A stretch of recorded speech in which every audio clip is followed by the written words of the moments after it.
J'étais, je dis bien j'étais, un Européen convaincu.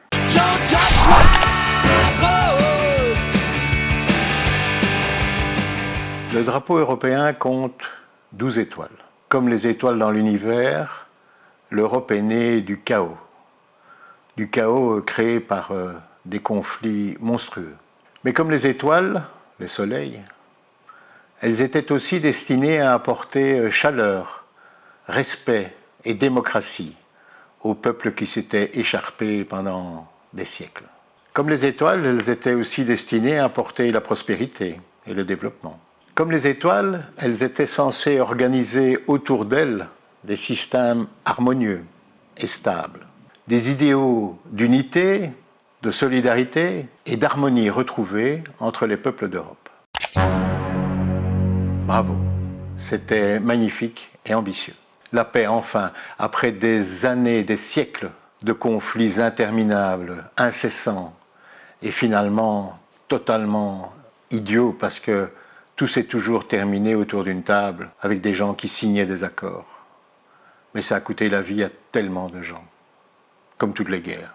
Donc rendons-nous compte, depuis 70 ans maintenant, combien de vies épargnées, de jeunes gens, de jeunes filles, et ça, en soi, c'est magnifique. Mais posons-nous la question, qu'est-elle devenue ? Que dire de cette néo-aristocratie européenne, bien installée, confortablement, croulant sous des avantages auto-octroyés et des rémunérations ahurissantes ? Une néo-aristocratie qui se croit toute permise, affalée sur les bancs d'un hémicycle souvent à moitié vide. Et que dire de cette administration qui devient toute puissante, qui devient un État dans l'État, qui devient une véritable petite dictature totalement bureaucratique,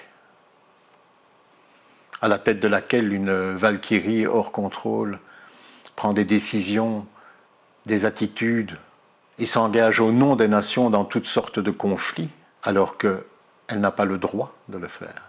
Et que dire alors de ces nations qui acceptent tout sans broncher, de ces députés qui acceptent tout sans broncher?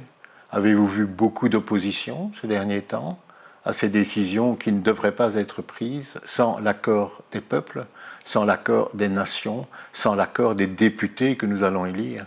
Avez-vous vu une résistance quelconque, forte, à quelques exceptions près de nouveau? Moi pas. Alors que ces mêmes nations nous répètent « Ah oui, c'est à cause de l'Europe ». Ben, l'Europe, c'est eux, il y a le Conseil, le Conseil des Nations.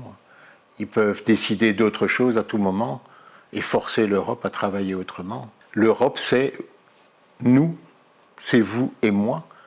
C'est nous qui allons élire les députés, qui peuvent également s'opposer aux choses, qui ne le font pas, qui ne l'ont pas fait, mais qui peuvent le faire. Donc dire c'est l'Europe, c'est extrêmement facile. Mais c'est faux. Nous pouvons élire nos nationaux et nous pouvons élire nos députés européens. Et nos nationaux, représentés au Conseil par nos gouvernements, peuvent refuser des choses s'ils nous écoutent. Et les députés que nous allons mettre au pouvoir doivent nous écouter, eux, comme les gouvernements, écouter leur peuple. Et là, ça n'a pas été le cas ces dernières années.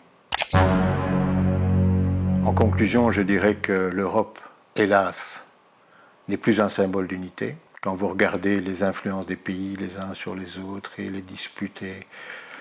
L'Europe, symbole de solidarité, est-ce que l'Europe sociale existe? Et l'Europe, symbole d'harmonie entre les peuples, il n'y a plus qu'à pleurer. Ou se révolter de façon pacifique, se révolter dans les urnes, ne pas revoter pour les mêmes, exiger d'eux certaines choses, leur dire voilà maintenant c'est ça que nous voulons. Sinon, nous ne voterons pas pour vous. Merci de ne pas laisser en place tous ceux qui vous ont trahi depuis des années.